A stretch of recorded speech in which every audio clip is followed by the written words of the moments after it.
Olá, bem-vindos à aula de hoje. Eu sou o professor André Luiz e nessa aula iremos estudar conceitos e técnicas básicas relativas à serigrafia, indicando como os mesmos podem ser contextualizados na prática. Vamos lá?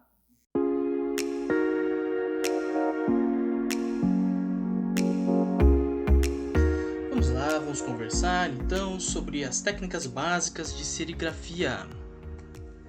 Nesta aula, iremos indicar conceitos e técnicas básicas relativas à serigrafia, indicando como os mesmos podem ser contextualizados na prática, verificando quais são os elementos básicos e o padrão de procedimento empregado na maior parte dos tipos de serigrafia. É muito importante notar que a serigrafia é uma técnica de impressão muito flexível.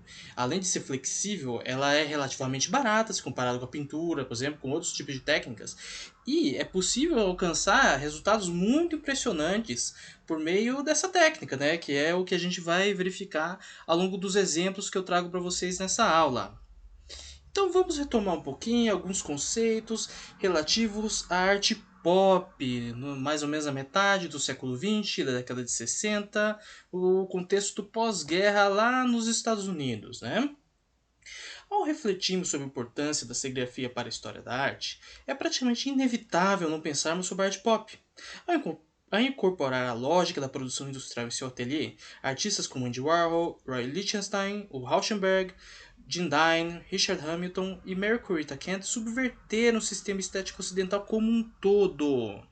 Ok, aqui nós temos dois pontos muito importantes que é necessário prestar muita atenção.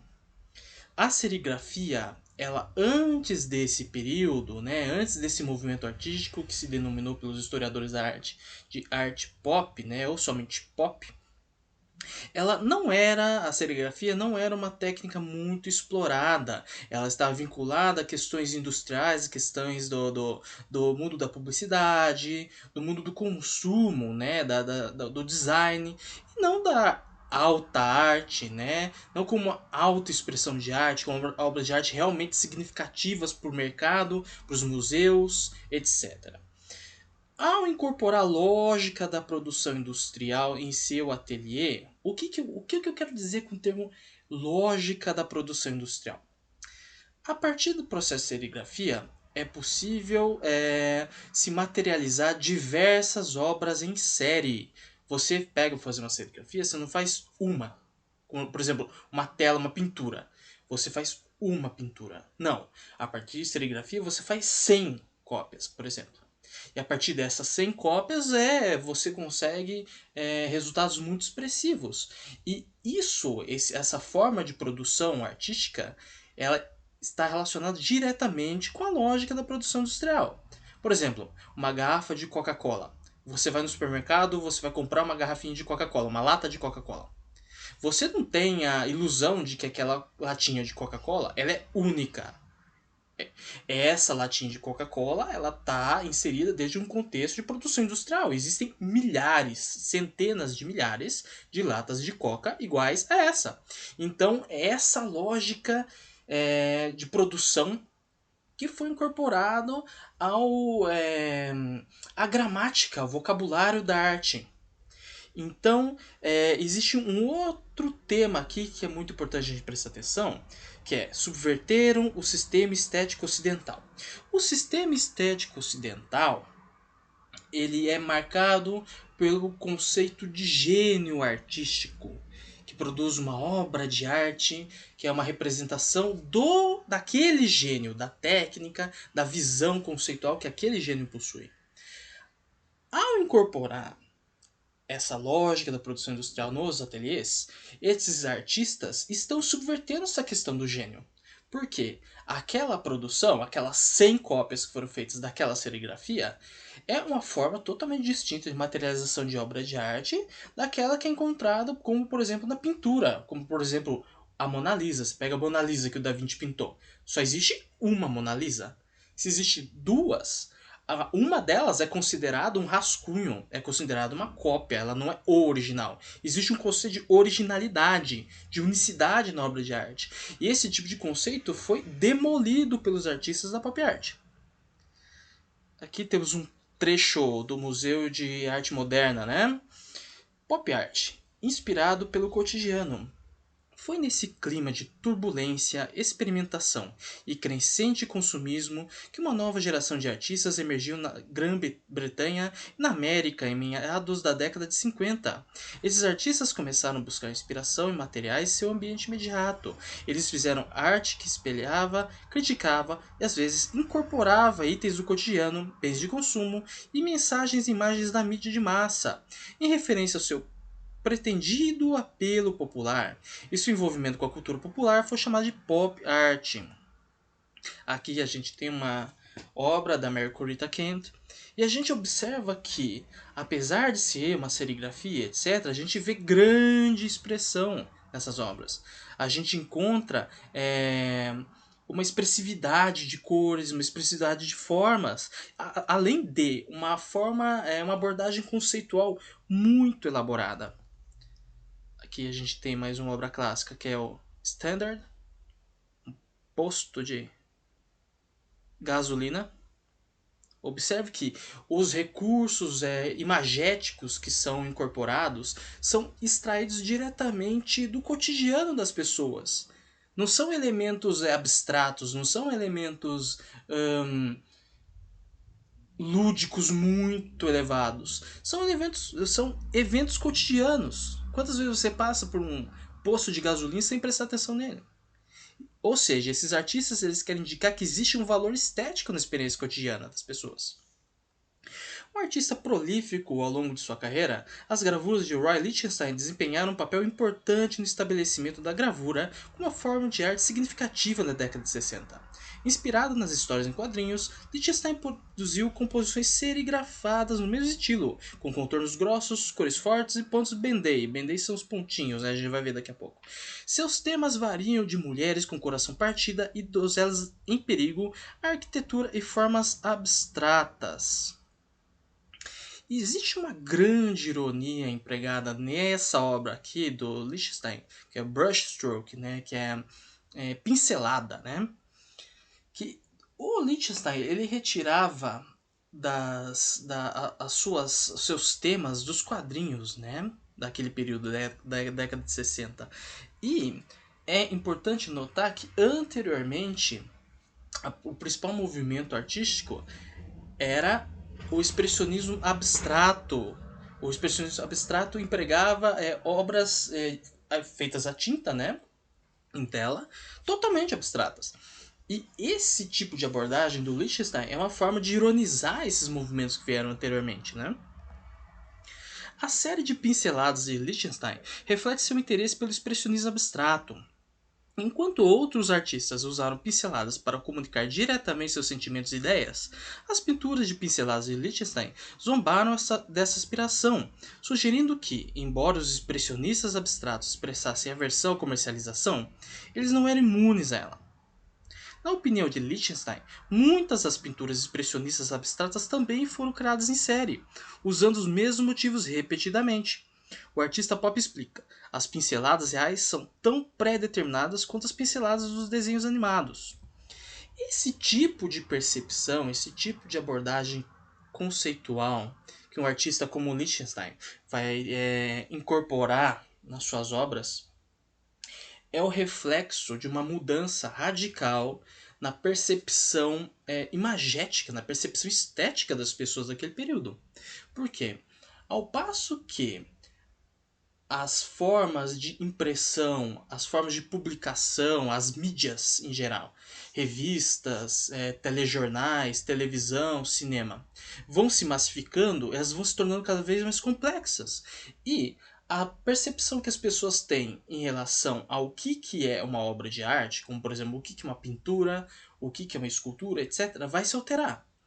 E isso faz com que a hierarquia que exista entre uma pintura, uma escultura clássica e uma revista em quadrinhos, por exemplo, se dissolva. As pessoas vão começando a valorizar cada vez mais as formas consideradas, entre aspas, banais de expressão visual. Apesar de serem artistas com uma produção e perspectiva estética muito diferente, a negação radical da pintura em óleo como principal forma de manifestação artística e a adoção de temas retirados diretamente das mídias de massa tornaram esses artistas um coletivo indireto, ou seja, eles não eram organizados, não existia um programa, não era um grupo fechado, elevando a técnica de serigrafia ao status de grande arte, sendo reconhecida universalmente. E agora a gente vai falar um pouquinho sobre o Warhol, né? Que talvez seja o artista que empregou a serigrafia e que seja o mais conhecido mundialmente, né? E ele tem essa frase aqui que é muito interessante a gente refletir um pouco sobre ela. Ele indica que a vida não é uma série de imagens que mudam à medida que se repetem. Existe uma reflexão aqui muito interessante sobre a questão da repetição nas obras de arte, né? A repetição que as imagens possuem, o valor da repetição que elas possuem no cotidiano das pessoas. Porque o Warhol, ele foi um artista que sempre trabalhou com as serigrafias num processo industrial. E a gente tem aqui uma obra muito famosa dele, que é o Double Elvis. Elvis duplo, né? Da década de 60, se não me engano, 65. Não, tá aqui, 63. E a serigrafia é um processo de impressão que você coloca o molde ali, a gente vai ver com mais detalhes logo à frente, e você imprime essa imagem em uma tela ou em algum outro tipo de suporte, pode ser, por exemplo, um pôster, pode ser uma camiseta.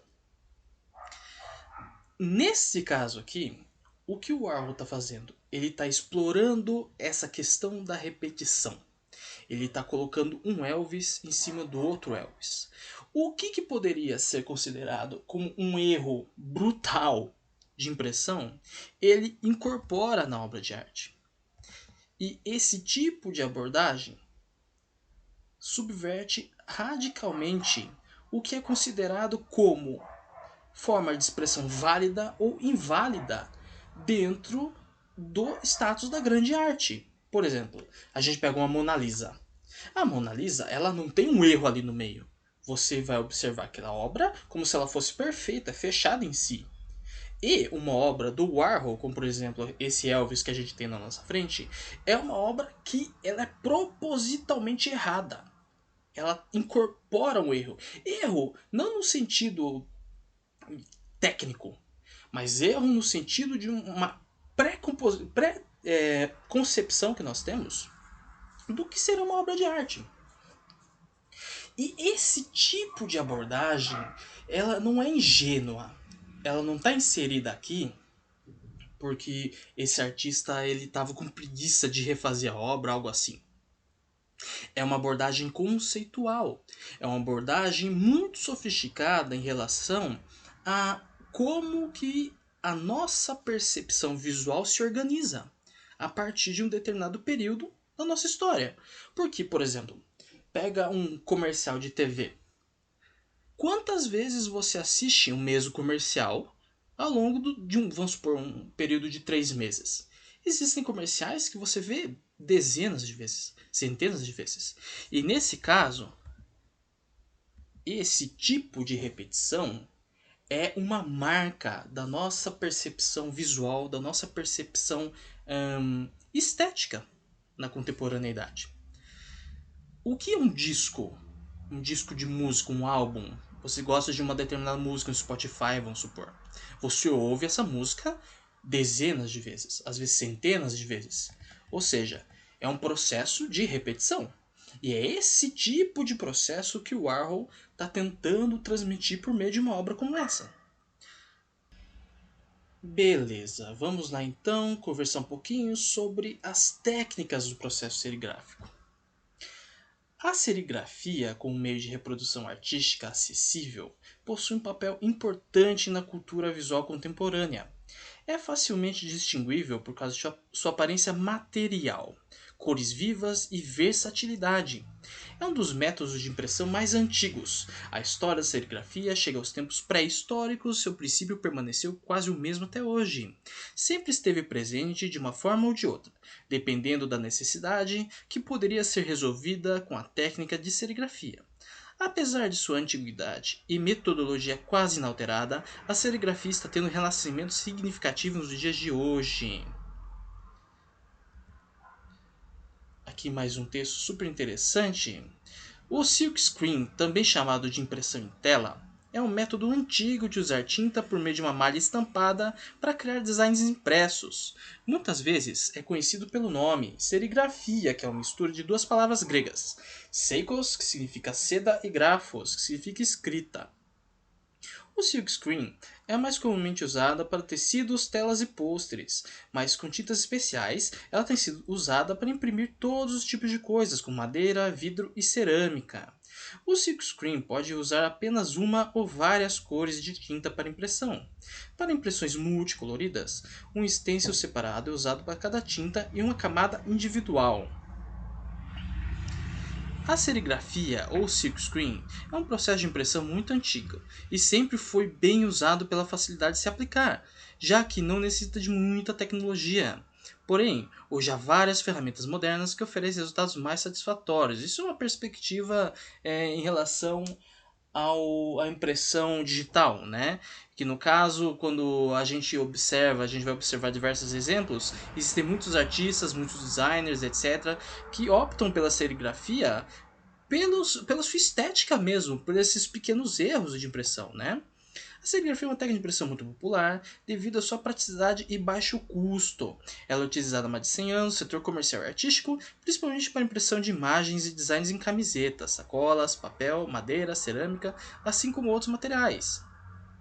Existem diferentes tipos de impressão serigráfica, dependendo do objetivo e do processo de impressão utilizado. Diferentes tipos de serigrafia são empregados no setor do design gráfico, nas artes plásticas, assim como para a impressão têxtil. Vamos lá. Aqui a gente tem um exemplo de alguém fazendo uma impressão aqui. Esse metal ali é o rodo. A gente só tá vendo a partezinha de metal dele. Ele tá inserindo a tinta no molde. Olha lá o rodinho. E a partir que a tinta é inserida no molde, ele passa o rodo em cima e nisso é feita uma camada de impressão. Cada cor exige um molde distinto. Ali, eu tô vendo ali embaixo, número 5, provavelmente é o quinto molde de uma mesma impressão. Ou seja, essa impressão que ele está fazendo deve ter no mínimo 5 camadas de tinta. Cada arte e forma de arte tem seus próprios atributos e limitações peculiares. A impressão em tela não é exceção, mas não há como alguém pode lidar com a compreensão deles. Existe uma experiência que deve e pode ser adquirida apenas trabalhando com os materiais, ferramentas e processos envolvidos. O trabalho deve ser extenso o suficiente para tornar a experiência intuitiva, deve se tornar uma segunda natureza, deve se tornar uma parte funcional do vocabulário criativo do designer ou artista. Esse texto do Schwalbach é um dos textos clássicos, né, um dos principais livros sobre a história da serigrafia e sobre a prática da serigrafia, né? Silkscreen Printing for Artists and Craftsmen. E então vamos indicar o processo mais básico de impressão, que nos fornecerá um exemplo prático da flexibilidade do processo como um todo. Porém, devemos notar que a impressão serigráfica modernizou-se nas últimas décadas, e agora existem diversos tipos de tintas e máquinas disponíveis que permitem obter diversos tipos de resultados. Vamos analisar a criação de um design, inicialmente, a partir dos moldes. Para imprimir usando a técnica de serigrafia, são necessários diversos procedimentos, assim como diferentes materiais são empregados. A impressão da tela pode ser realizada de várias maneiras diferentes, mas a técnica básica permanece a mesma. Vamos analisar com calma cada um desses momentos?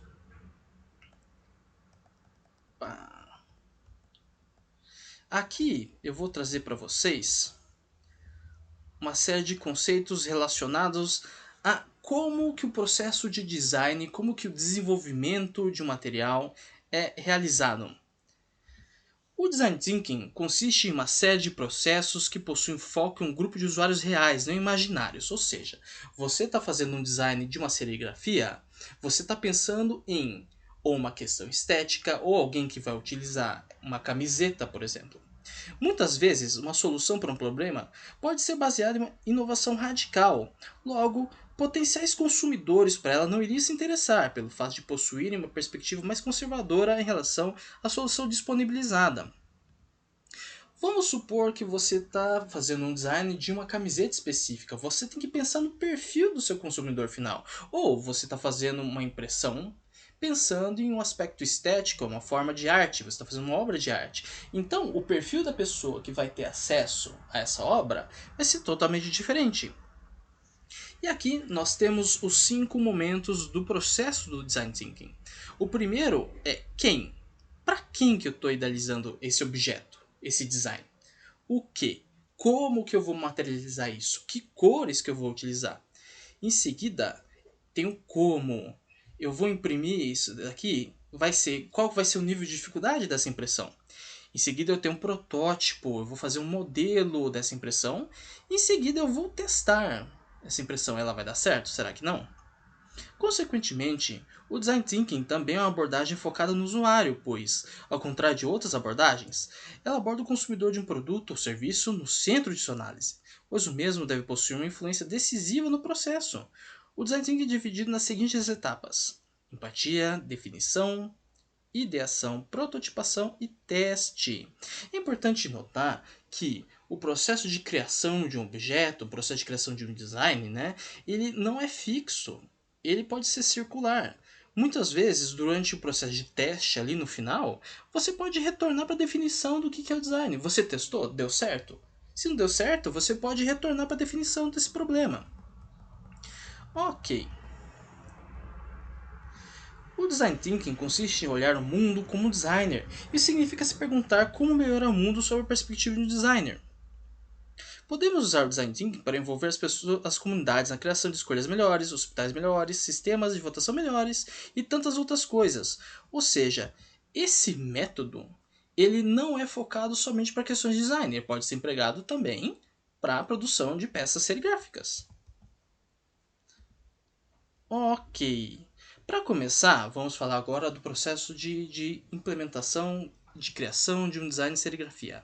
É necessária a criação do quadro de impressão, onde desenho básico é impresso em uma folha para que a tinta possa ser transferida. O desenho a ser impresso em um tecido é impresso em um filme de acetato transparente, que será usado para criar o stencil ou tela. Aqui a gente tem vários tipos de padronagem, né, utilizado em serigrafia no campo têxtil, né, para roupas, etc. Vamos falar sobre a preparação da tela. A serigrafia emprega o uso de uma tela para imprimir o design. Logo, neste momento, a moldura é colocada sobre o material no qual será realizada a impressão. Não há uma abordagem de tamanho único em relação à técnica. Escolher a tela de malha certa envolve avaliar a complexidade do design a ser impresso, assim como qual material será empregado com base para a impressão. Uma vez que o tamanho da tela que será empregado para a impressão for escolhido, ele é então revestido com uma camada de emulsão reativa à luz. O filme de acetato transparente que contém o desenho é então colocado cuidadosamente na tela de malha revestida com emulsão. Em seguida, é colocado sob uma luz muito forte, o que faz com que a emulsão reativa à luz endureça. Essa etapa se torna mais complicada quando várias cores estão envolvidas no design, já que telas separadas devem ser usadas para cada cor separada. Aqui a gente tem uma tela, né? Um pouquinho depois do momento de preparação. Esse é o processo inicial de preparação da tela. Em seguida, é inserida uma emulsão nela, né? A tela deve ser exposta à luz, ó. Esse que é o processo, expondo a tela à luz. Por um determinado período de tempo, antes que a emulsão endureça em áreas que não estejam cobertas pelo design. Ou seja, é muito importante notar que esse processo ele é inverso. Ou seja, você está fazendo uma impressão aqui na tela o contrário do que vai ser inserido no design, né? Ele está espelhado. Para deixar uma impressão de alta qualidade do desenho na tela, qualquer emulsão que permaneça na forma líquida será cuidadosamente enxaguada. Aqui está enxaguando o design. Uma vez que a tela esteja em uma posição onde resta apenas a emulsão endurecida, ela será cuidadosamente seca e assim poderão ser realizadas as correções necessárias manualmente, para garantir que a impressão seja a mais precisa possível. Muito bem, vamos falar um pouquinho sobre a impressão, sobre a transferência da tinta para o material, seja uma camiseta, seja uma tela, um suporte, né? O material a ser impresso é estendido sobre uma prensa e a tela é cuidadosamente colocada por cima da posição desejada. Com o auxílio de um rodo, as cores são transferidas, uma camada para cada cor. Sempre que for aplicada uma camada com a tinta de moldura, essa é deixada para secar, depois pode ser utilizada para outra aplicação. Ou seja, obviamente, a tela ela não é descartável. Ela pode ser empregada quantas vezes for necessário, quantas aplicações forem necessárias. Aqui a gente tem um setup, né, uma mesa de aplicação serigráfica, e esse setup aqui ele é muito interessante porque ele é muito flexível. A partir de um setup como esse, a gente pode trabalhar vários tipos de suporte, vários tipos de materiais, desde camisetas até telas, por exemplo. A tinta é pressionada nas áreas abertas do stencil e transfere para a base por baixo, deixando um padrão de tinta no desenho desejado. Esse processo pode ser repetido quantas vezes for necessário usando o mesmo stencil, se várias impressões foram criadas. O número de tipos de tintas é enorme, inclui tintas metálicas, tintas brilhantes, tintas à base de água, tintas plásticas ou à base de celulose, todas podendo ser aplicadas em um grande número de superfícies, tão variadas como vidro, papel e cobre. A quantidade de tinta que se deposita na impressão depende da espessura da malha e o tipo de material usado, portanto, um tecido apropriado deve ser escolhido com cuidado e propositalmente. Aqui a gente tem um exemplo prático de como que o processo de impressão em uma camiseta é realizado. Ali está escrito o número 1, né? Pegue o objeto que você deseja fazer a impressão. Número 2. Procure colocar os materiais sobre uma mesa plana. Coloque a tela sobre o objeto e despeje a tinta sobre a tela já revelada. Tela revelada é aquele processo que eu mostrei para vocês, onde a gente aplica a luz sobre a tela para fazer o molde, né? Com a tinta bem espalhada, agora o número 3, sobre a arte revelada. Puxe com o rodo inclinado para fazer a impressão. Depois retorne com o rodo espalhando novamente a tinta sobre a arte para uma nova impressão.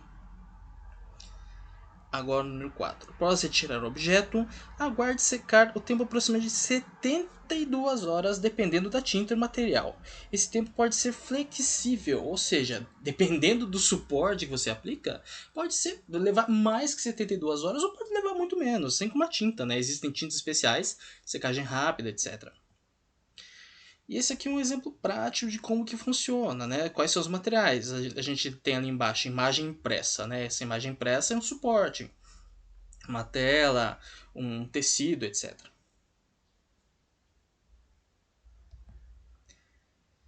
E aqui a gente tem um exemplo de número de aplicações, número de telas que são necessárias para se realizar uma impressão com uma, duas, três, quatro cores.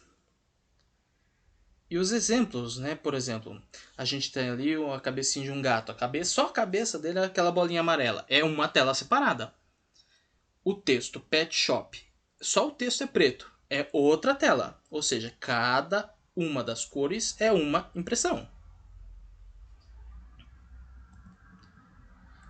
E aqui a gente tem mais um exemplo de como que é a aplicação. E um material como uma camiseta, né?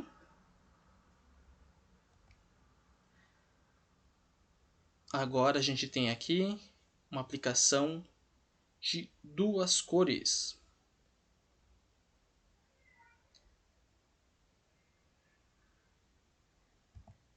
O rodo é a ferramenta empregada para empurrar a tinta através da tela.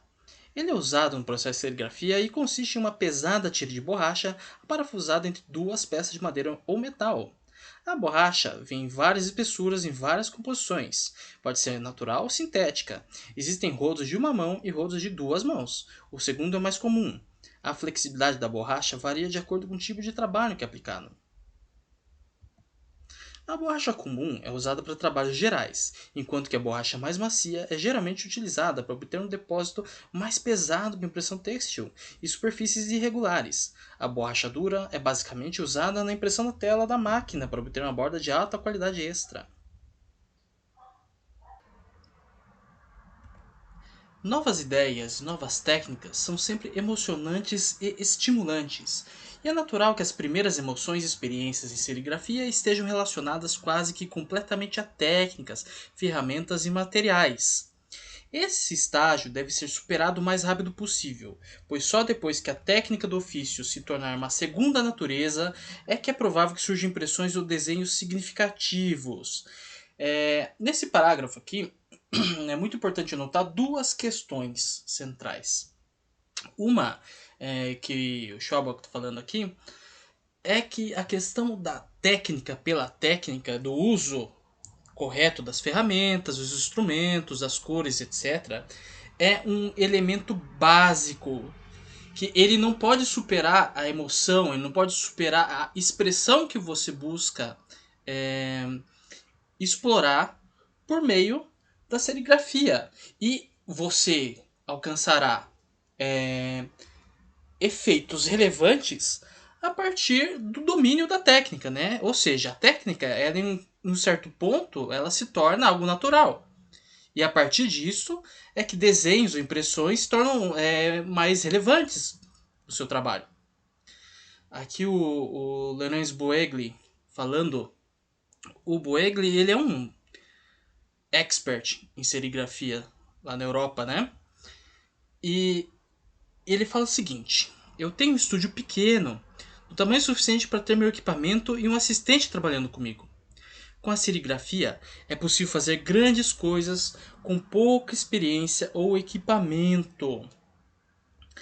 Nesse caso, o Boegli ele está frisando a flexibilidade da técnica da serigrafia, a imensa variedade de possibilidades expressivas que surgem nessa técnica.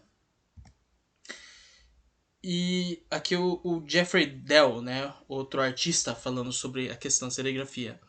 No meu desejo de ser eficiente, estou constantemente pensando na melhor sequência de passos, nos melhores movimentos, para reduzir o desperdício de energia e tempo.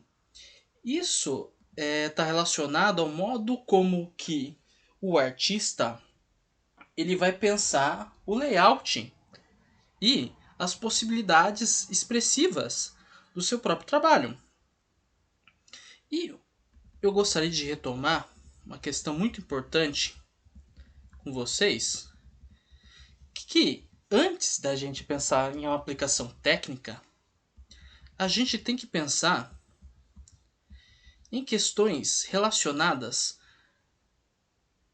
à forma como você vai aplicar essa técnica. Quais são os objetivos da aplicação dessa técnica? Então, eu vou retomar aqui os elementos principais, as principais etapas do Design Thinking, que, como eu apontei, é uma metodologia pela qual é possível se criar qualquer tipo de objeto, qualquer tipo de materialização de um produto, de um design, inclusive uma serigrafia, um processo serigráfico. Inicialmente, é muito importante a gente pensar sobre a questão da empatia. A empatia é um elemento fundamental, pois a ação de colocar a si mesmo na posição de um consumidor ou usuário e observá-lo a partir de tal ponto de vista em detalhes oferece ao designer um diferencial profundo em relação a outras abordagens, criando uma nova forma de vínculo entre o artista e os usuários, aqueles que vão utilizar a sua impressão, ou seja, do ponto de vista artístico, estético, ou seja, do ponto de vista é, prático. Vamos supor, uma pessoa está utilizando uma camiseta, que poderá ser empregado para priorizá-los no processo de desenvolvimento de um serviço ou produto. E esse é um diagrama que eu gosto muito, que exemplifica o que significa empatia no processo de produção de qualquer tipo de objeto, onde você se coloca no lugar do seu usuário, da pessoa que vai entrar em contato com o seu produto. E esse é um fator absolutamente essencial dentro do processo de produção de qualquer tipo de obra, seja uma obra artística, seja um produto em geral. Então vamos agora relembrar o que estudamos na aula de hoje.